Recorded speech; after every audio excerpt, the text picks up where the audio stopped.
ആത്മീയ സന്ദേശം പരിപാടിയിലേക്ക് എല്ലാ പ്രേക്ഷകർക്കും ഒരിക്കൽ കൂടെ സ്വാഗതം. ആത്മീയ സന്ദേശം പ്രോഗ്രാം കാണുന്ന നിങ്ങളെ ഞങ്ങൾ വളരെ സ്നേഹിക്കുന്നു. ഈ പ്രോഗ്രാമിലൂടെ നിങ്ങളുടെ ജീവിതത്തിൽ ആത്മീക വളർച്ചയ്ക്ക് ഉതകുന്ന കാര്യങ്ങൾ ലഭിക്കുന്നുവെന്ന് നിങ്ങൾ വിശ്വസിക്കുന്നു. ഇന്നത്തെ നമ്മുടെ ആത്മീയ സന്ദേശം പരിപാടിയിൽ നമ്മളോടൊപ്പം വളരെ വിശിഷ്ടനായ ഒരു അതിഥി നമ്മോടൊപ്പമുണ്ട്. ഇന്ന് നമ്മോടൊപ്പം ആയിരിക്കുന്നത് ഡോക്ടർ കുഞ്ഞപ്പൻ സി വർഗീസ് ആണ്.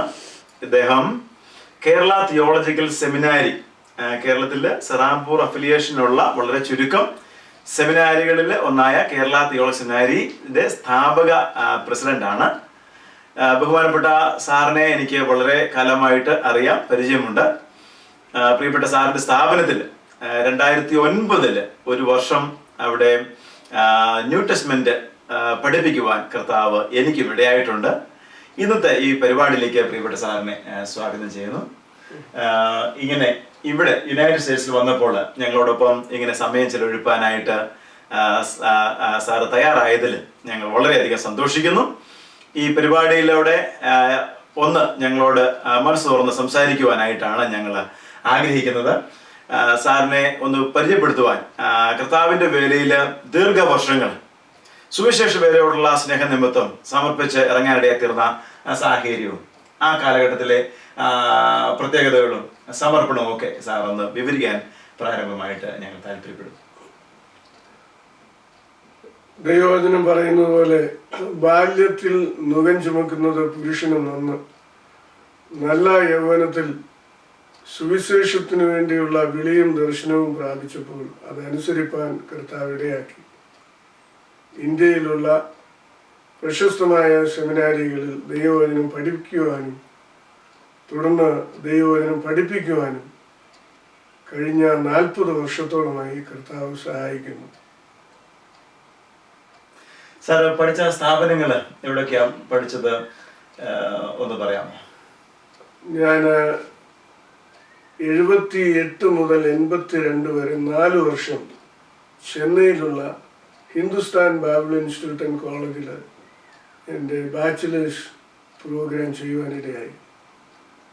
ഞാൻ ആദ്യമായിട്ട് ബൈബിൾ കോളേജിലേക്ക് പോകുമ്പോൾ കേരളത്തിൽ ഒരു പെന്തിക്കോസ്ത് സ്ഥാപനങ്ങളിലും ബാച്ചിലർ ഓഫ് തിയോളജി പ്രോഗ്രാം ഉണ്ടായിരുന്നില്ല. ആയത് കാരണമാണ് കേരളത്തിന് വെളിയിൽ പോകേണ്ടതായിട്ട് വന്നത്. മദ്രാസിലെ പഠനാനന്തരം സെറാംപൂർ കോളേജിൽ, വെസ്റ്റ് ബംഗാളിലുള്ള സെറാംപൂർ കോളേജിൽ ജോയിൻ ചെയ്ത് ബാച്ചിലർ ഓഫ് ഡിവിനിറ്റി പൂർത്തീകരിക്കുവാൻ കർത്താവ് കൃപ ചെയ്തു. അതിനുശേഷം കേരളത്തിലുള്ള പ്രശസ്തമായ സെമിനാരികളിൽ ദൈവവചനം പഠിപ്പിക്കുവാൻ കർത്താവ് കൃപ ചെയ്തു. സെറാംപൂർ കോളേജ് വില്യം കേരി സ്റ്റാർട്ട് ചെയ്ത 1818 വില്യം കേരിയാൽ സ്ഥാപിതമായ സ്ഥാപനമാണ് സെറാംപൂർ കോളേജ്. ഇന്ന് സെറാംപൂർ യൂണിവേഴ്സിറ്റി ആയിട്ടും അറിയപ്പെടുന്നു. ഞാൻ കേട്ടിട്ടുണ്ട് സെറാംപൂർ യൂണിവേഴ്സിറ്റി അല്ലെങ്കിൽ സെറാംപൂർ കോളേജ് സ്റ്റാർട്ട് ചെയ്തപ്പോൾ അന്ന് ഏഷ്യയിലെ ഡിഗ്രി ഓഫർ ചെയ്യുന്ന ആദ്യത്തെ കോളേജ് ആയിരുന്നു അത് എന്ന് കേട്ടിട്ടുണ്ട്. ശരിയാണല്ലോ? അതെ, എൻ്റെ അറിവിലും അത് ശരിയാണ്. പ്രത്യേകാല വില്യം കേരിയും അതുപോലെ മാർഷ്മൻ, വാർഡ് തുടങ്ങിയവരെ ചേർന്ന് ആരംഭിച്ചത് സെമിനാരി. സാർ ഏത് വർഷം ബി ഡി സെറാംപൂരിൽ നിന്ന് കംപ്ലീറ്റ് ചെയ്തത്? 1984 മാർച്ചിൽ എൻ്റെ ബി ഡി പ്രോഗ്രാം കംപ്ലീറ്റ് ചെയ്തു സെറാംപൂരിൽ. ആ സമയത്ത് സാറ് പെന്തക്കോസ്ത് വിഭാഗമാണല്ലോ. പെന്തക്കോസ്ത് വിഭാഗത്തിൽ ആ സമയത്ത് ബി ഡി ധാരാളം പേര് പഠിക്കുന്നുണ്ടായിരുന്നോ അതോ പഠനമില്ലായിരുന്നോ? ഞാൻ പഠിക്കുന്ന സമയത്ത് കേരളത്തിൽ നിന്ന് 2 മർത്തോമാക്കാരും ഒരു ഇവാഞ്ചലിക്കൽ ചർച്ചിലെ മെമ്പറും അടുത്തത് ഞാൻ പെന്തിക്കോസുകാരനായിട്ട് ഞാൻ മാത്രമുണ്ടായിരുന്നു സെറാംപൂരില്. കേരളത്തിലെ ബി ഡി പഠനം അല്ലെങ്കിൽ സെറാംപൂരിന്റെ ഡിഗ്രി ഉള്ള പെന്തക്കോസ്ത് പാസ്റ്റേഴ്സ്, ഗ്രാജുവേറ്റ്സ് ആ കാലത്ത് ധാരാളം ഉണ്ടായിരുന്നു. ഞാൻ ബി ഡി കഴിഞ്ഞ് വരുന്ന സമയത്ത് കേരളത്തിൽ ഒരു 10-ൽ താഴെ ബി ഡി കംപ്ലീറ്റ് ചെയ്ത പെന്തിക്കോസ്തുകാർ മാത്രമേ ഉണ്ടായിരുന്നുള്ളൂ. അതിനുശേഷം പെന്തക്കോസ്ത് ഭാഗങ്ങളിൽ സെറാംപൂർ ഗ്രാജുവേറ്റ്സ് കൂടുതലായിട്ട് ഉണ്ടായിരുന്നില്ലേ? സാർ ഏതൊക്കെ സ്ഥാപനങ്ങളാണ് പഠിപ്പിച്ചത് ബി ഡി കഴിഞ്ഞ്? ഞാൻ മണക്കാല ഫെയ്ത്ത് തിയോളജിക്കൽ സെമിനാരിയിലും കുമ്പനാട് ഹെബ്രോൻ ബൈബിൾ കോളേജിലും കോട്ടയം ഷാലേം ബൈബിൾ സ്കൂളിലും ദൈവവചനം പഠിപ്പിക്കുകയുണ്ടായി. അന്ന് മണക്കാല ഫെയ്ത്ത് തിയോളജി സെമിനാരിക്ക് സെറാംപൂർ അഫിലിയേഷൻ ഉണ്ടായിരുന്നോ? ഞാൻ മണക്കാലയിൽ പഠിപ്പിക്കുമ്പോൾ സെറാംപൂർ അംഗീകാരമില്ല. എന്നാൽ ബാച്ചിലർ ഓഫ് തിയോളജി പ്രോഗ്രാമിൽ അവിടെ പഠിച്ചിരുന്ന കുട്ടികൾ കണ്ണമ്മൂലയുള്ള CSI സെമിനാരി, അത് KUTS കേരള യുണൈറ്റഡ് തിയോളജിക്കൽ സെമിനാരിയിൽ പോയി അവിടുത്തെ എക്സ്റ്റേണൽ സ്റ്റുഡൻസായി പരീക്ഷ എഴുതി അങ്ങനെ പൂർത്തീകരിക്കുമായിരുന്നു. ഒരു ക്രമീകരണം ചെയ്തു കൊടുത്തു. അതുപോലെ ഞാൻ മണക്കാലിൽ പഠിപ്പിക്കുമ്പോഴാണ് അവിടെ BD പ്രോഗ്രാം ആദ്യമായിട്ട് ആരംഭിച്ചത്. അന്ന് 10-15 സ്റ്റുഡൻസ് വരെ കാണണം എൻ്റെ ഓർമ്മയിൽ. അന്നേരം ഒരു പെന്തക്കോസ്ത് സ്ഥാപനത്തിൽ സെറാംപൂർ പ്രോഗ്രാം ആരംഭിക്കുന്നത് ആദ്യത്തെ സെമിനാരി മണക്കാല ആയിരിക്കണം അല്ലേ? BD പ്രോഗ്രാം ആരംഭിക്കുന്നത് മണക്കാലയാണ്. അന്ന് പെന്തക്കോസ്ത് ഈ സ്റ്റുഡൻസ് സാരാവസായത്തിലുണ്ടല്ലോ, സ്റ്റുഡൻസ് അതിനോട് പോസിറ്റീവ് ആയിരുന്നു, അവരുടെ പ്രതികരണം എങ്ങനെയായിരുന്നു? അങ്ങനെ പോസിറ്റീവായിട്ടുള്ളവരായിരിക്കുമല്ലോ പഠിക്കാനായിട്ട് വരുന്നവർ. അവരെല്ലാവരും അതിൽ വളരെ ഇൻട്രസ്റ്റ് ഉള്ളവരായിരുന്നു. ഇന്ന് പലരും മറ്റ് പല സെമിനാരികളിൽ പഠിപ്പിക്കുന്നുണ്ട്. നല്ല നിലവാരത്തിൽ അവരൊക്കെ എത്തിയിട്ടുണ്ട്. സത്യമാണ്, ഞാനും ഫെയ്ത്ത് തിയോളജി സെമിനാരി ഗ്രാജുവേറ്റ് ആണ്.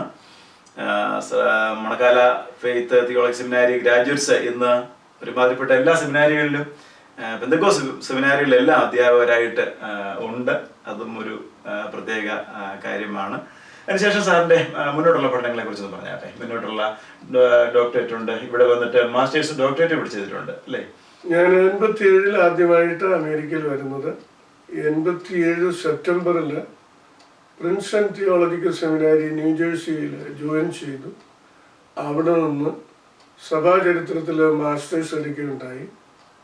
തുടർന്ന് നാട്ടിൽ പോവുകയും വീണ്ടും തിരികെ വന്ന് 1 വർഷത്തോളം ഞാൻ ടെക്സസിലുണ്ടായിരുന്നു. എൻ്റെ ജ്യേഷ്ഠ സഹോദരൻ ഡോക്ടർ ജോർജ് സി വർഗീസിനോട് ചേർന്ന് സഭാ ശുശ്രൂഷയും മറ്റ് കാര്യങ്ങളുമായി 1 വർഷം ചിലവഴിച്ച അനന്തരം ഫുള്ളർ തിയോളജിക്കൽ സെമിനാരിയിൽ ജോയിൻ ചെയ്തു. അവിടെ നിന്ന് ഒരു മാസ്റ്റേഴ്സ് മിഷൻസിൽ അല്ലെങ്കിൽ മിസിയോളജിയിൽ മാസ്റ്റേഴ്സ് എടുക്കുകയുണ്ടായി. തുടർന്ന് 92-ൽ ട്രിനിറ്റി ഇൻ്റർനാഷണൽ യൂണിവേഴ്സിറ്റിയിൽ PhD പ്രോഗ്രാമിന് ജോയിൻ ചെയ്തു. അത് 99 ഡിസംബറിൽ പൂർത്തിയാക്കുവാൻ കർത്താവ് കൃപ ചെയ്തു. ഈ 3 സ്ഥാപനങ്ങളും അക്കാഡമിക് വേൾഡിലും അതുപോലെ ഇവാഞ്ചലിക്കൽ വേൾഡിലും നല്ല സുപരിചിതമായ സ്ഥാപനങ്ങളാണ്. ഫുള്ളറും പ്രിൻസ്റ്റണും ട്രിനിറ്റിയും ഒക്കെ. ഈ പ്രമുഖമായ സെമിനാരികളിലെ പഠനത്തെക്കുറിച്ച് അവിടുത്തെ അനുഭവങ്ങൾ, ഇന്ത്യക്കാരായ മറ്റ് സ്റ്റുഡൻസ് ഉണ്ടായിരുന്നോ? നമുക്കുള്ള ഒന്ന് രണ്ട് അനുഭവങ്ങൾ ഒന്ന് വിവരിക്കാമോ? പ്രിൻസ്റ്റണിൽ ഞാൻ പഠിക്കുന്ന സമയത്ത് ഇന്ത്യക്കാരൻ ആന്ധ്രാപ്രദേശിൽ നിന്നുള്ള ഒരു മെത്തഡിസ്റ്റുകാരനുണ്ടായിരുന്നു. മറ്റാരും ഇന്ത്യക്കാരില്ലായിരുന്നു. ഞാൻ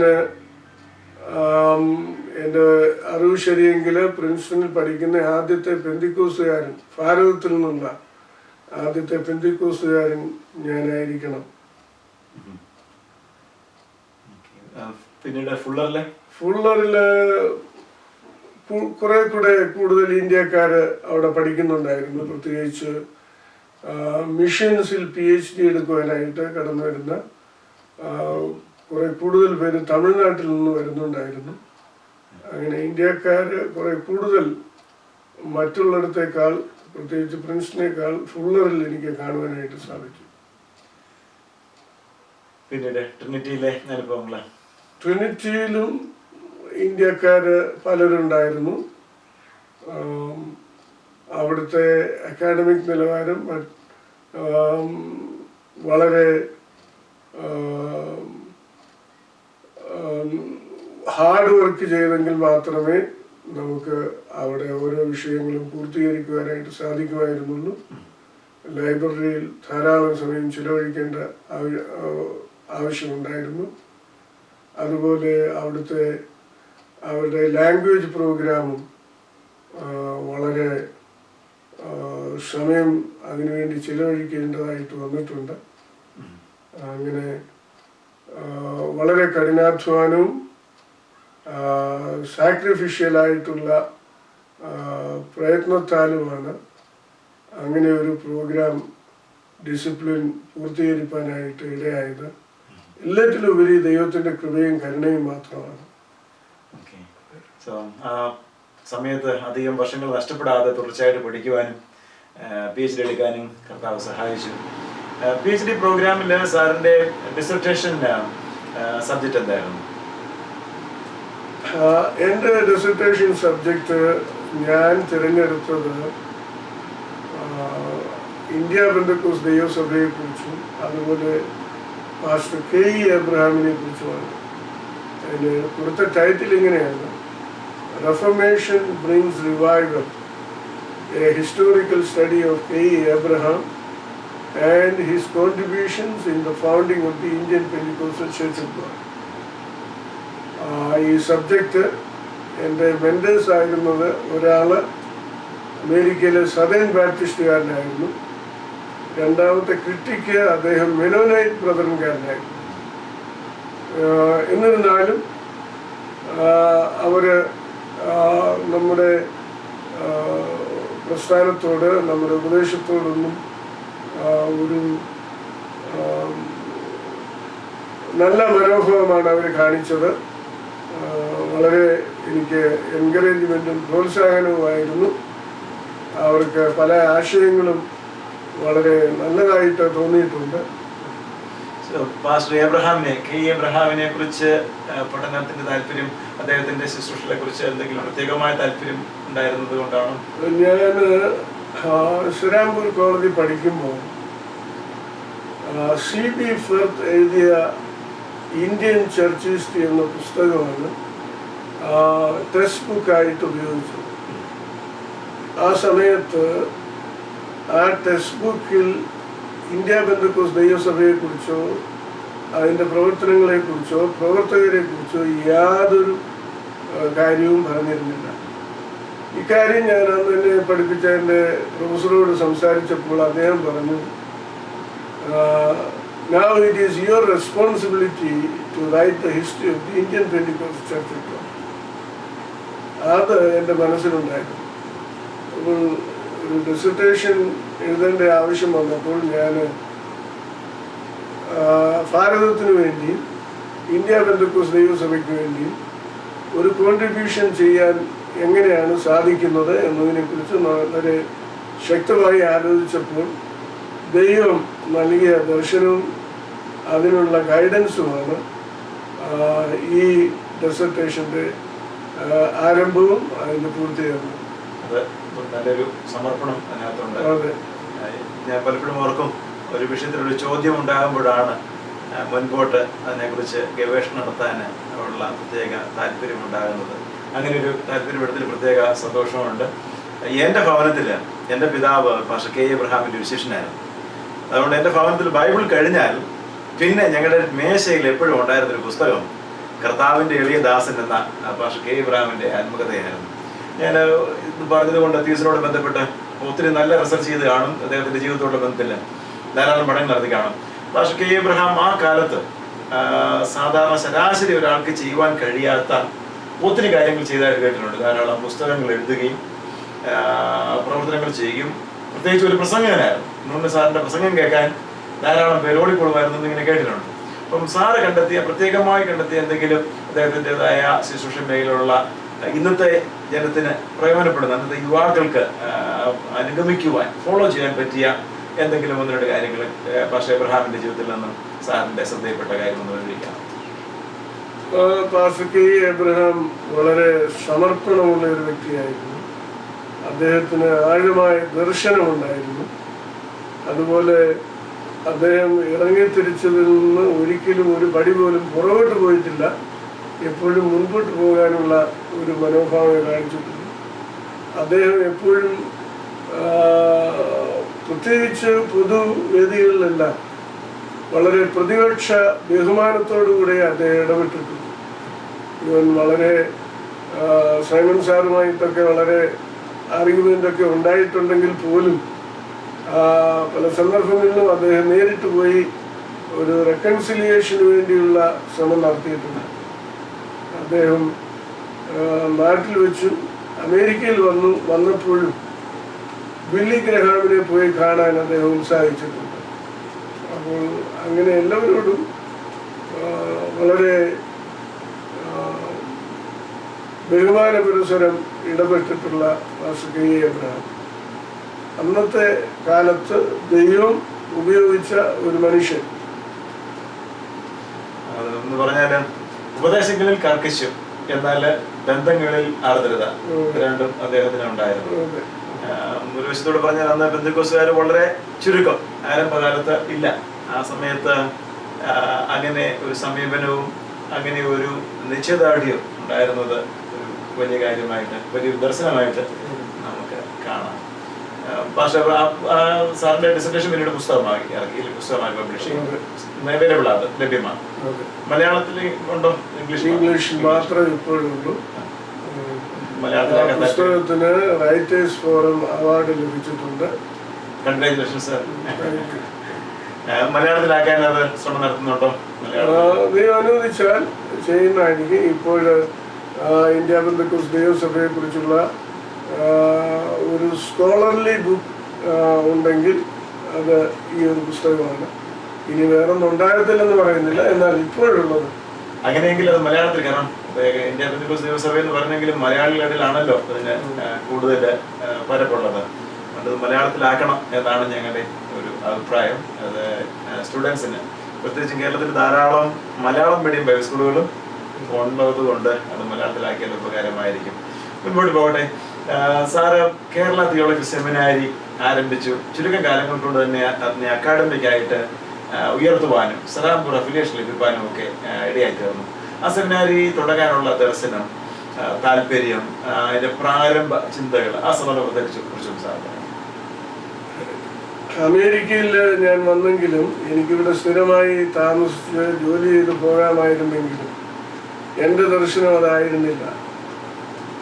പഠനം പൂർത്തീകരിക്കണം എന്നുള്ള ഒരു വലിയ താല്പര്യം എനിക്കുണ്ടായിരുന്നു. ആദ്യകാലങ്ങളിൽ ഞാൻ ചില മാസികകളൊക്കെ നോക്കുമ്പോൾ അവിടെയൊക്കെ പല അച്ഛന്മാരുടെയും പേരിൻ്റെ സൈഡിൽ നീണ്ട നിരയിലുള്ള ഡിഗ്രികൾ എഴുതി കണ്ടിട്ടുണ്ട്. എന്നാൽ നമ്മുടെ പാസ്റ്റേഴ്സിനൊന്നും അങ്ങനെയുള്ള ഒരു ക്വാളിഫിക്കേഷൻ എങ്ങും കണ്ടിട്ടില്ല. അപ്പോൾ പഠിക്കണം എന്നുള്ള ഒരാഗ്രഹം എനിക്ക് ഉണ്ടായി. ഈ രാജ്യത്ത് വന്ന് അത് ചെയ്യുവാനിടയായി. പഠനം പൂർത്തീകരിച്ചാൽ ഉടനെ നാട്ടിൽ പോവുക എന്നുള്ളതായിരുന്നു എൻ്റെ തീരുമാനം. അങ്ങനെ പഠനം പൂർത്തിയായ ഉടൻ Y2K ടൈമിൽ 2000 നാട്ടിലേക്ക് പോവുകയാണ് ചെയ്തത്. അപ്പോൾ കർത്താവിന് വേണ്ടി എന്തെങ്കിലും ഭാരതത്തിൽ ഒരു കോൺട്രിബ്യൂഷൻ ചെയ്യണമെന്നുള്ള ദർശനം. എന്തോ കോൺട്രിബ്യൂഷനാണ് എനിക്ക് ചെയ്യാൻ കഴിയുന്നത്? ദൈവം തന്ന എഡ്യൂക്കേഷൻ, ദൈവം തന്ന കൃപ, ആ ലൈനിൽ കൂടെ പ്രയോജനപ്പെടുത്തുക എന്നുള്ളതാണ് ഞാൻ ഉദ്ദേശിച്ചത്. അപ്പോൾ ഏതെങ്കിലും ഒരു ബൈബിൾ ട്രെയിനിങ് സെൻറ്റർ തുടങ്ങുക, കുട്ടികളെ പഠിപ്പിക്കുക, സുവിശേഷീകരണത്തിന് വേണ്ടി അവരെ പ്രോത്സാഹിപ്പിക്കുക, മിഷൻ മൈൻഡഡ് ആക്കുക, ഇങ്ങനെയുള്ള ഒരു ദർശനമാണ് ദൈവം എനിക്ക് തന്നത്. ആയതുകൊണ്ട് 2000 കൊട്ടാരക്കരയിൽ ഒരു റെന്റഡ് ബിൽഡിങ്ങിൽ 22 കുട്ടികളുമായിട്ട് ആരംഭിച്ച സ്ഥാപനമാണ് കേരള തിയോളജിക്കൽ സെമിനാരി. ഇത് തുടങ്ങിയത് വിശ്വാസത്താലാണ്. അതുപോലെ ഇപ്പോൾ നടക്കുന്നതും വിശ്വാസത്താൽ. പക്ഷേ ബൈബിൾ സ്കൂൾ നടത്തുമ്പോൾ എങ്ങനെയെങ്കിലും പേരെടുക്കാൻ വേണ്ടി നടത്തുക എന്നുള്ളതായിരുന്നില്ല എൻ്റെ ലക്ഷ്യം. ദൈവകൃപയാൽ എനിക്ക് നല്ല സെമിനാരികളിൽ, യൂണിവേഴ്സിറ്റികളിൽ പഠിക്കുവാൻ ദൈവം കൃപ ചെയ്തു. അവിടെയെല്ലാം പഠിച്ചുള്ള ആ ബാക്ക്ഗ്രൗണ്ട്, അതിൽ നിന്ന് ലഭിച്ചതായിരിക്കുന്ന ഉത്തേജനം, അതുപോലെയോ അല്ലെങ്കിൽ അതിനേക്കാൾ മികച്ചതോ ആയ നിലയിൽ നടത്തണമെന്നുള്ള ഒരു ദർശനവും കാഴ്ചപ്പാടുമാണ് ദൈവം എനിക്ക് നൽകിയത്. ആയതുകൊണ്ട് ആരംഭം മുതൽ തന്നെ വളരെ കമ്മിറ്റഡ് ആയിട്ടും ക്വാളിഫൈഡ് ആയിട്ടുമുള്ള അധ്യാപകരെയാണ് പഠിപ്പിക്കാനെടുത്തത്. അങ്ങനെ പടിപടിയായിട്ട് ദൈവം ആ സ്ഥാപനത്തെ വളർത്തി. അധികം താമസിയാതെ തന്നെ ATA അക്രഡിറ്റേഷൻ ലഭിക്കാനിടയായി. ട്രിനിറ്റി ഇന്റർനാഷണൽ യൂണിവേഴ്സിറ്റിയുടെ അംഗീകാരം ലഭിച്ചു. കൂടാതെ സെറാംപൂർ യൂണിവേഴ്സിറ്റി അംഗീകാരം ലഭിക്കുക എന്ന് പറയുന്നതാണ് ഇന്ന് ഇന്ത്യയിൽ സെമിനാരികളോടുള്ള ബന്ധത്തിൽ the highest level of accreditation ആയതുകൊണ്ട് അത് നേടണം എന്നുള്ള ഒരു ആഗ്രഹം ഉണ്ടായി. ആയതിനു വേണ്ടി പരിശ്രമിച്ചു. ദൈവകൃപയാൽ 2 വർഷം മുൻപ് 2015 സെറാംപൂർ യൂണിവേഴ്സിറ്റിയുടെ അംഗീകാരം ലഭിക്കാനിടയായി. കേരളത്തിൽ 2ാമത്തെ സെമിനാരി എന്ന നിലയിൽ സെറാംപൂരിന്റെ അംഗീകാരം ലഭിക്കാനിടയായി. ഇന്ത്യ പെന്തക്കോസ്ത് ദൈവസഭയിൽ ആദ്യത്തെ സെമിനാരി എന്ന നിലയിൽ അത് സെറാംപൂർ യൂണിവേഴ്സിറ്റിയുടെ അംഗീകാരം ലഭിച്ചത് കേരള തിയോളജിക്കൽ സെമിനാരിക്കാണ്. ഇതെല്ലാം ദൈവത്തിൻ്റെ കൃപയാലാണ്. അതിനുവേണ്ടി അത് ആഴമായ സമർപ്പണവും ദർശനവും പ്രാർത്ഥനയും അത് ഉണ്ടായിരുന്നു എന്ന് പറയുന്നതിൽ എനിക്ക് സന്തോഷമുണ്ട്. സെറാംപൂർ അഫിലിയേഷൻ ലഭിക്കുക എന്ന് പറഞ്ഞാൽ അല്പം പ്രയാസമുള്ള കാര്യമാണ്. പൊതുവെ അതിന് തക്കതായ ഇൻഫ്രാസ്ട്രക്ചർ വേണം, ലൈബ്രറി വേണം, ഫാക്കൽറ്റി വേണം. ഇപ്പോൾ നമ്മുടെ സെമിനാരിയിൽ ഇങ്ങനെയുള്ള മേഖലയിൽ നമുക്ക് അങ്ങനെ ഡെവലപ്പ് ചെയ്യാൻ സാധിച്ച ലൈബ്രറി ഡെവലപ്പ് ചെയ്യുക, അങ്ങനെയുള്ള കാര്യങ്ങളിൽ ഇപ്പോഴുള്ള സൗകര്യങ്ങളെ കുറിച്ച് ഒന്ന് പറയാം. കൃപയാൽ കേരള തിയോളജിക്കൽ സെമിനാരിയിൽ നല്ല ലൈബ്രറിയാണ്. അടുത്തുള്ള ബൈബിൾ സ്കൂളുകളിൽ നിന്ന് വരെ കുട്ടികൾ അവിടെ വന്ന്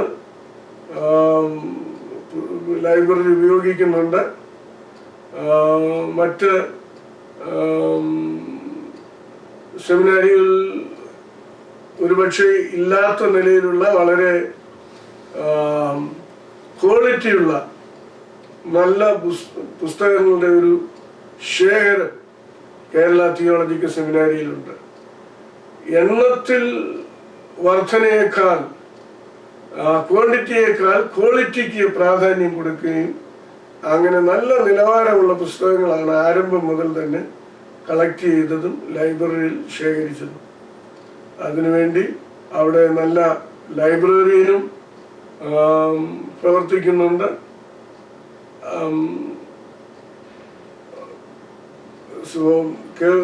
ആർക്കെങ്കിലും കേരള തിയോളജിക്കൽ സെമിനാരിയിലെ ലൈബ്രറി വന്ന് സന്ദർശിക്കാൻ താല്പര്യമുണ്ടെങ്കിൽ അതൊരു നല്ല അവസരമാണ്. കൊട്ടാരക്കര ടൗണിൽ MC റോഡ് സൈഡിൽ അങ്ങനെ ഒരു സ്ഥാപനം ദൈവം നമുക്ക് ദാനമായി നൽകിയിരിക്കുകയാണ്. നല്ല യാത്രാ സൗകര്യമുണ്ട്. വളരെ യാത്രാ സൗകര്യങ്ങളുള്ള എല്ലാ നിലയിലും ദൈവത്തിന്റെ അനുഗ്രഹം എന്ന് എനിക്ക് പറയാനായിട്ട് സാധിക്കും. അത് രണ്ടാമതൊരു കാര്യം ഞാൻ എൻ്റെ ഓർമ്മയിൽ വന്നത് ഇന്ത്യ പെന്തക്കോസ്ത് ദൈവസഭയ്ക്ക് അകത്തുള്ള സ്കൂളുകൾക്ക് ഇന്ത്യ പെന്തക്കോസ്ത് ദൈവസഭയുടെ ഒരു അക്രഡിറ്റേഷൻ കൊടുക്കുന്ന ഒരു പ്രോഗ്രാം ഉണ്ടല്ലോ. സഭയുടെ അംഗീകാരം എങ്ങനെയാ പറയുന്നത്? അക്രഡിറ്റേഷൻ ആണോ അംഗീകാരം എന്നാണോ പറയുന്നത്? IPC അഫിലിയേഷൻ അത് നമ്മുടെ സ്ഥാപനത്തിൽ കേരളത്തിൽ ഇപ്പം എത്ര സ്ഥാപനം കാണും ഇങ്ങനെ IPC അഫിലിയേഷൻ? കേരളത്തിൽ IPC അംഗീകാരമുള്ള 20ഓളം സെമിനാരികളുണ്ട് എന്റെ അറിവിൽ. അതിന്റെ സെറാംപൂർ അഫിലിയേഷൻ ആദ്യം ലഭിക്കുന്നത് കേരള തിയോളജിക്കൽ സെമിനാരിക്കാണ്. ഈ ചുരുങ്ങിയ പീരീഡില് ഇത്രയും അക്കാഡമിക് ആയിട്ട് മുൻപോട്ട് പോകാനും അതിന്റെ ഇൻഫ്രാസ്ട്രക്ചർ ഡെവലപ്മെന്റ്, ലൈബ്രറി, ഫാക്കൽറ്റി എല്ലാത്തിലും ശ്രദ്ധിക്കാൻ സാറിന് താല്പര്യം ഉണ്ടായതും സാധിച്ചതും എനിക്ക് തോന്നുന്നു സാറിന് ലഭിച്ച എക്സ്പോഷർ ആയിരിക്കണം, സാറിന് ലഭിച്ച സ്ഥാപനങ്ങളിലെ പഠനമായിരിക്കണം. ഒന്നത് അതുപോലെ ഞാൻ മുൻപേ പറഞ്ഞതുപോലെ സമർപ്പണം, അതുപോലെ ആഴമായ ദർശനം, കൂടാതെ ശക്തമായ പ്രാർത്ഥന, ഇതെല്ലാം അതിന്റെ പിന്നിലുണ്ട്. പ്രാർത്ഥന വളരെ സുപ്രധാനമാണ്. ഞാനും ഓർക്കും, ഏത് സ്ഥാപനമാണെങ്കിലും പ്രാർത്ഥന ഇല്ലാതെ അവിടെ നമുക്ക് ഫലം ഒന്നും കാണുവാൻ കഴിയത്തില്ല. ഞാൻ ഒരു ചോദ്യം കൂടെ ചോദിക്കുക. ഇന്നത്തെ തിയോളജിക്കൽ ട്രെയിനിങ് പ്രോഗ്രാമുകളിൽ പല ഫോക്കസ് ഉണ്ട്. എല്ലാ സ്ഥാപനങ്ങൾക്കും ആ സ്ഥാപനത്തിൻ്റെതായ ഒരു ഫോക്കസ് കാണും. സാറിൻ്റെ സ്ഥാപനത്തിൽ സ്ഥാപനത്തിൻ്റെതായ പ്രത്യേകമായ ഫോക്കസ്, മിഷൻ ഫോക്കസ് ഉണ്ട്, അക്കാഡമിക് ബ്രില്യൻസ് ഫോക്കസ് ഉണ്ട്, അങ്ങനെയുള്ള പല ഫോക്കസ് ഉണ്ട്. അതിൽ സാറിന് എല്ലാം ഉണ്ടെന്ന് എനിക്കറിയാം. എന്നാൽ നമ്പർ 1 എന്ന് പറയാൻ ഒന്നാമത്തെ ഫോക്കസ് എന്താ സാറിന്റെ സ്ഥാപനത്തിൽ ഉള്ളത്? നമ്മുടെ സ്ഥാപനത്തില് നമ്പർ 1 പ്രയോറിറ്റി ഞാൻ കൊടുക്കുന്നത് വരുന്നവരെല്ലാം പ്രയർ വാരിയേഴ്സ് ആയിട്ട് മാറണം. പ്രാർത്ഥനയ്ക്ക് വളരെ പ്രാധാന്യം കൊടുക്കുന്നുണ്ട്. അവിടെ വരുന്ന വടക്കേ ഇന്ത്യയിൽ നിന്നുള്ളവരായാൽ പോലും കുട്ടികൾ പറയുന്നത് കേരള തിയോളജിക്കൽ സെമിനാരിയിൽ വന്നതുകൊണ്ട് നിങ്ങൾ പ്രാർത്ഥിക്കാൻ പഠിച്ചു എന്നുള്ളതാണ്. അത് രാവിലെ 5:30 തുടങ്ങുന്ന പ്രാർത്ഥന രാത്രി 10:30 വരെ ഉണ്ടായിരിക്കും. പിന്നെ അത് കഴിഞ്ഞും ചിലപ്പോൾ സമയം വേർതിരിച്ച് പ്രാർത്ഥിക്കുന്ന കുട്ടികളുണ്ട്. അവിടെ ഫാസ്റ്റിംഗ് പ്രെയർ ഉണ്ട്, ചെയിൻ പ്രെയർ ഉണ്ട്. അങ്ങനെ പ്രാർത്ഥനയ്ക്ക്, ആത്മീയ കാര്യങ്ങൾക്ക് നമ്മൾ എപ്പോഴും മുൻതൂക്കം കൊടുക്കുന്നു. അക്കാഡമിക് എക്സസൈസ് ഒരു സൈഡിൽ നടക്കുമ്പോൾ അതിനെ ബാലൻസ് ചെയ്യുവാനായിട്ട് സ്പിരിച്വൽ അറ്റ്മോസ്ഫിയർ കൂടെ നമ്മൾ കീപ്പപ്പ് ചെയ്യുന്നുണ്ട്. രണ്ടും ഒരുപോലെ പോകണം. പിന്നെ അതുപോലെ ഇവിടെ വരുന്നവരെല്ലാം നല്ല മിഷൻ മൈൻഡഡ് ആയിട്ടുള്ളവരാകണം, ആത്മഭാരമുള്ളവരാകണം, ആത്മാക്കളെ നേടണം എന്നുള്ള ഒരു ദർശനത്തോടുകൂടെ. ആന്ധ്രയിൽ നിന്ന് വന്ന 2008 ഗ്രാജുവേറ്റ് ചെയ്ത ഒരു സഹോദരൻ, അദ്ദേഹം ഇന്ന് 500 പേരോളം ഉള്ള ഒരു സഭയുടെ പാസ്റ്ററാണ്. നോർത്ത് ഈസ്റ്റില് ബോർഡർ ഓഫ് ചൈനയിൽ 2000 മെമ്പേഴ്സ് ഉള്ള സഭയുടെ പാസ്റ്ററായിട്ട് കേരള തിയോളജിക്കൽ സെമിനാരിയിലെ ഗ്രാജുവേറ്റ് ഉണ്ട്. ദൈവം അനുവദിച്ചാൽ എനിക്ക് അവിടെ പോയി കാണണമെന്നുണ്ട്. അങ്ങനെ ഇന്ത്യയുടെ വിവിധ ഭാഗങ്ങളിൽ ധാരാളം 450-ലധികം ഗ്രാജുവേറ്റ്സ് കർത്താവിൻ്റെ ശുശ്രൂഷയിലായിരിക്കുന്നു. ചിലരൊക്കെ പഠിപ്പിക്കാൻ പോയിട്ടുള്ളവരുണ്ട്, മറ്റ് നിലകളിൽ പോയിട്ടുള്ളവരുണ്ട്. എന്നാൽ നല്ല ഭാഗവും ആത്മാക്കളെ നേടുന്ന ശുശ്രൂഷയിലാണ്. ഒരു പെന്തക്കോസ് തിയോളജി, പെന്തക്കോസ്തുകാരുടെ ഇടയിൽ വേദശാസ്ത്ര പഠനം വളരെ ചുരുക്കമായിരുന്ന കാലത്ത് പഠിക്കുകയും അതിനുവേണ്ടി ഇങ്ങനെയുള്ള കോൺട്രിബ്യൂഷൻ ചെയ്യുവാനും ഇടയായിത്തീർന്ന ഒരു വ്യക്തി എന്ന നിലയിൽ, ഒരു പെന്തക്കോസ് തിയോളജി എന്ന നിലയിൽ, ഒരു യുവാവ് അദ്ദേഹത്തിന്റെ സെക്കുലർ പഠനത്തിന് ശേഷം വചന പഠനത്തിനായിട്ട് താല്പര്യപ്പെട്ടു. ആ വ്യക്തി വചന പഠനത്തിന് ഒരു സ്ഥാപനം തിരഞ്ഞെടുക്കണം. ആ തിരഞ്ഞെടുക്കാൻ അവർ ശ്രദ്ധിക്കേണ്ട കാര്യങ്ങൾ, ഒരു സ്റ്റുഡന്റ്, ഒരു യൗവനക്കാരൻ അദ്ദേഹം വചന പഠനത്തിന് തിരഞ്ഞെടുക്കാൻ ഒരു സ്ഥാപനത്തെ നോക്കുമ്പോൾ അദ്ദേഹം ശ്രദ്ധിക്കേണ്ട ചില ഒരു സജഷൻസ് സാറിന് തരാനുണ്ട്. അവർ ഏതൊക്കെ മേഖലയിൽ ഏതൊക്കെ കാര്യങ്ങളാണ് ശ്രദ്ധിക്കേണ്ടത്? ഒരു നല്ല സ്ഥാപനത്തിൽ എത്തുവാൻ, ഒരു നല്ല ട്രെയിനിങ് ലഭിക്കുവാൻ വേണ്ടി ഒരു പെന്തക്കോസ് യുവാവ് അദ്ദേഹം ഏതൊക്കെ കാര്യങ്ങളാണ് പ്രാധാന്യം കൊടുക്കേണ്ടത്? ഒന്നാമത് അക്കാഡമിക് നിലവാരം നോക്കണം. അതില് ഫാക്കൽറ്റി ക്വാളിഫൈഡ്, അതുപോലെ ലൈബ്രറി, അതുപോലെ അവിടെയുള്ള ഫെസിലിറ്റി കാര്യങ്ങൾ.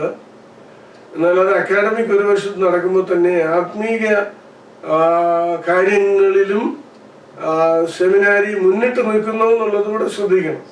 അല്ലെങ്കിൽ ഒരാൾ വന്നിട്ട് വെറും നോളജ് ഓറിയന്റഡ് മാത്രമായിട്ട് പോയാൽ സ്പിരിച്വലി ആ വ്യക്തി വീക്കായിരിക്കും.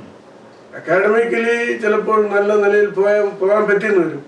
പക്ഷേ ഒരു സൈഡ് കുറഞ്ഞിട്ട് മറ്റു സൈഡ് ഉയർന്നു പോയാൽ അത് നല്ലൊരു നിലയല്ല. അതുകൊണ്ട് അക്കാഡമിക് ലെവലും അതുപോലെ ആത്മീയ ലെവലും ഒരേ ബാലൻസിൽ പോകുന്ന സ്ഥാപനങ്ങളിൽ വേണം അത് പഠിക്കുവാൻ.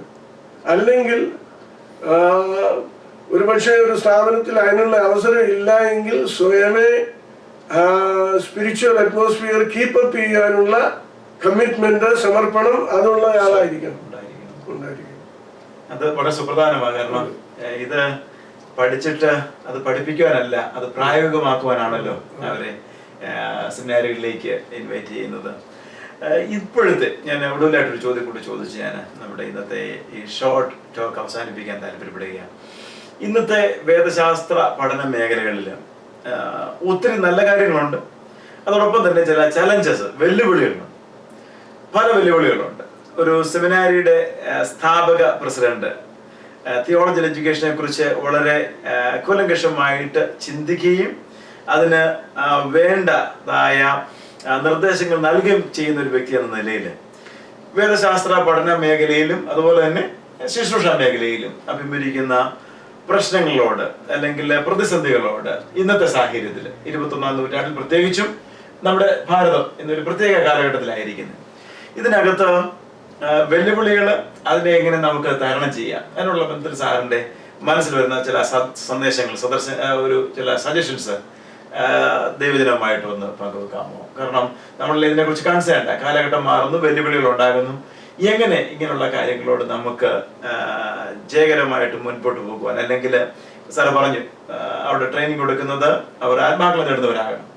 ആത്മാക്കളെ നേടാൻ ഇറങ്ങുമ്പോൾ അവർക്ക് ഉണ്ടാകുന്ന വെല്ലുവിളികൾ, ആ വെല്ലുവിളികളുടെ ബന്ധത്തിൽ ഒരു വേദശാസ്ത്ര സ്ഥാപനത്തിൽ നിന്നും കൊടുക്കാൻ പറ്റുന്ന സന്ദേശങ്ങൾ, അത് പൊതുജനത്തിനും തിരിച്ചറിയുവാനും മനസ്സിലാക്കാൻ സാധിക്കുന്ന ചില സജഷൻസ് സാർ ഒന്ന് ചർച്ച ചെയ്യാം.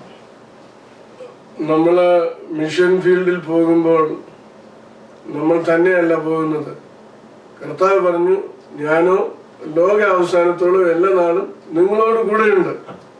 അപ്പോൾ നമ്മോട് കൂടെ അവരോട് കൂടെ ഉള്ളവനേക്കാൾ വലിയ ഒരുവനുണ്ടെന്നുള്ള ഒരു വലിയ ബോധ്യം നമുക്കുണ്ടെങ്കിൽ അതാണ് നമുക്ക് എപ്പോഴും ഉത്തേജനവും ധൈര്യവും നൽകുന്നത്. പിന്നെ ഇതിന്റെ പിന്നിൽ എപ്പോഴും പ്രാർത്ഥനയും പരിശുദ്ധാത്മ ആശ്രയവും, പരിശുദ്ധാത്മാവിന്റെ ശക്തി നമുക്കുണ്ടായിരിക്കണം, പരിശുദ്ധാത്മാവിന്റെ ഗൈഡൻസ് ഉണ്ടായിരിക്കണം. അപ്പോസ്തലന്മാര് ചില സ്ഥലങ്ങളിൽ പോകാൻ തുടങ്ങിയപ്പോൾ പരിശുദ്ധാത്മാവ് വിലക്കി, ചിലയിടത്ത് പോകാനായിട്ട് പ്രത്യേകം പറഞ്ഞു. ഇവൻ ഫിലിപ്പോസിനോട് പറഞ്ഞു, നീ മരുഭൂമിയിലോട്ട് പോകാൻ പറഞ്ഞു. അപ്പോൾ അങ്ങനെ അവരോട് പറയുന്നത്, പരിശുദ്ധാത്മാവ് പറയുന്നത് അന്നേരം അവരനുസരിച്ചു. അപ്പോൾ അങ്ങനെ നമ്മൾ പോവുകയാണെങ്കിൽ ഏത് പ്രതിസന്ധി ഘട്ടത്തിലും നമുക്ക് അതിനെ ഫേസ് ചെയ്യുവാനുള്ള കൃപ ദൈവം തരും. നമ്മളെ ഒരിക്കലും ദൈവം ലജ്ജിപ്പിക്കുകയില്ല. നമ്മളെ ഭയക്കുന്നവർ കണ്ട് ലജ്ജിക്കേണ്ടതിന് നന്മയ്ക്കായി അടയാളം നൽകുന്ന ദൈവം. അപ്പൊ നമ്മുടെ സമർപ്പണം, നമ്മുടെ പ്രാർത്ഥന, നമ്മുടെ പരിശുദ്ധാത്മാവിന്റെ ഗൈഡൻസ് അതിനുവേണ്ടി നമ്മെ ഏൽപ്പിച്ചു കൊടുത്താൽ ഒരിക്കലും നാം പരാജയപ്പെടത്തില്ല. ദൈവം നമ്മെ താഴ്ത്തുകയില്ല, അവൻ നമ്മെ ഉയർത്തുക തന്നെ ചെയ്യും. എല്ലാ നിലയിലും, ശുശ്രൂഷയിലും എല്ലാ മണ്ഡലങ്ങളിലും ദൈവം ഉയർത്തും. ദൈവത്തെ വിശ്വസ്തയോടെ സേവിക്കുവാൻ ഇറങ്ങിയവരെ ആരെയും ദൈവം താഴ്ത്തിയിട്ടില്ല, ദൈവം ആരെയും കുറച്ചിട്ടില്ല, ദൈവം ആർക്കും കടക്കാരനായിട്ട് ഇരുന്നിട്ടില്ല. എന്നെ മാനിക്കുന്നവരെ മാനിക്കുമെന്നാണ് ദൈവം പറഞ്ഞിരിക്കുന്നത്. നമ്മുടെ ദൈവം തന്റെ വാഗ്ദാനങ്ങളെ നിർവഹിക്കുന്ന ദൈവം. സാറിന്റെ വായിലൂടെ അത് കേൾക്കാനായി തീർന്ന് പ്രത്യേകം സന്തോഷിക്കുന്നു. ഒരു ചോദ്യം കൂടെ ചോദിക്കാനുണ്ട്, അതോടെ ചോദിച്ച് അവസാനിപ്പിക്കാം. സാർ മുന്നോട്ടുള്ള പ്ലാനുകൾ, അല്ലെങ്കിൽ ഇനി എന്തൊക്കെ കാര്യങ്ങൾ ചെയ്യുവാൻ ആഗ്രഹിക്കുന്നു, അല്ലെങ്കിൽ ശുശ്രൂഷയുള്ള ബന്ധത്തിൽ, സ്ഥാപനത്തോടുള്ള ബന്ധത്തിൽ അക്കംപ്ലിഷ് ചെയ്യുവാൻ ഭാവി കാര്യങ്ങളിൽ സാറിന് പ്രത്യേക താല്പര്യങ്ങൾ സ്ഥാപനത്തോടുള്ള ബന്ധത്തിലുണ്ടെങ്കിൽ, അല്ലെങ്കിൽ സ്ഥാപനത്തോടുള്ള ബന്ധത്തിൽ ഇത് കാണുന്നവർ, ഇത് കേൾക്കുന്നവര്, അവര് എങ്ങനെ ഇതിനോട് പ്രതികരിക്കണം, ഏത് നിലയിൽ അവർക്ക് ഇതിന്റെ ഒരു പങ്കാളിയാകാൻ പറ്റും, ഇങ്ങനെയുള്ള മേഖലയിൽ അവരുടെ സഹകരണം, ജനങ്ങളുടെ സഹകരണം എപ്പോഴും ആവശ്യമാണല്ലോ. അപ്പം സ്ഥാപനമാണെങ്കിലും ഇന്ത്യ പെന്തക്കോസ്ത് സഭയോടുള്ള ബന്ധത്തിലാണ്. അപ്പം ഈ കാണുന്നവർക്ക് ഈ ഒരു സ്ഥാപനത്തോട് എങ്ങനെ അവരുടെ സഹകരണം നൽകാൻ സാധിക്കും, ഭാവി കാര്യങ്ങൾ, ആ മേഖലകളൊന്ന് സാറ് സംസാരിച്ചു. ഇപ്പോൾ കേരള തിയോളജിക്കൽ സെമിനാരിയില് BD IBD 4 വർഷം 5 വർഷം അങ്ങനെയുള്ള പ്രോഗ്രാം നടന്നുകൊണ്ടിരിക്കുന്നു. പിന്നെ അതുകൂടാതെ ഡിപ്ലോമ പ്രോഗ്രാം ഉണ്ട്, മലയാളവും ഇംഗ്ലീഷും ഉണ്ട്.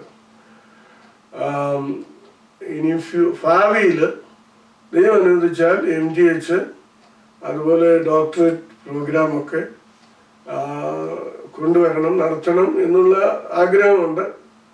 അതിന് ദൈവം സഹായിക്കുമെന്നാണ് ഉറപ്പായിട്ട് വിശ്വസിക്കുന്നത്. ഇത്രയും സഹായിച്ച ദൈവം ഇനിയും സഹായിക്കും. കർത്താവ് വരാൻ താമസിച്ച എങ്ങനെയായാലും ഭാരത സുവിശേഷീകരണത്തിന് ഒരു വലിയ മുതൽക്കൂട്ടായിട്ട് കേരള തിയോളജിക്കൽ സെമിനാരി തീരണം.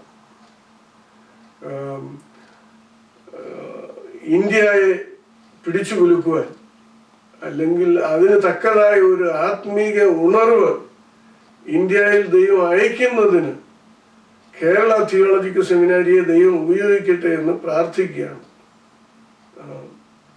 ജനങ്ങൾക്ക് ഇതിനോട് എങ്ങനെ സഹകരിക്കാൻ? നിങ്ങൾക്ക് ഞങ്ങളുടെ സെമിനാരിക്ക് വേണ്ടി പ്രാർത്ഥിക്കുവാനായിട്ട് സാധിക്കും. അതുപോലെ ഈ കേരള തിയോളജിക്കൽ സെമിനാരിയെ കുറിച്ച് മറ്റുള്ളവരോട് പറയുവാനായിട്ട് ഇടയാകും. പഠിക്കുവാൻ താല്പര്യമുള്ളവര്, സമർപ്പണമുള്ളവര്, അവർക്ക് ഈ സെമിനാരിയെ ഇൻട്രൊഡ്യൂസ് ചെയ്യുക. പിന്നെ ഭൗതികമായിട്ട് ഇതുപോലെയുള്ള ഒരു ആത്മീയ സ്ഥാപനത്തെ സഹായിക്കണം എന്ന് ദൈവം സംസാരിക്കുന്നുവെങ്കിൽ അതിന് ഉള്ള അവസരമുണ്ട്. എപ്പോഴെങ്കിലും നിങ്ങൾക്ക് പ്രാർത്ഥന ആവശ്യമാണെങ്കിൽ കേരള തിയോളജിക്കൽ സെമിനാരി, പുലമൺ BO കൊട്ടാരക്കര എന്ന് നിങ്ങളുടെ പ്രാർത്ഥനാ വിഷയം എഴുതി അയച്ചാൽ മതി. ഞങ്ങൾ നിങ്ങൾക്ക് വേണ്ടി പ്രാർത്ഥിക്കുന്നതാണ്. വളരെ സന്തോഷം.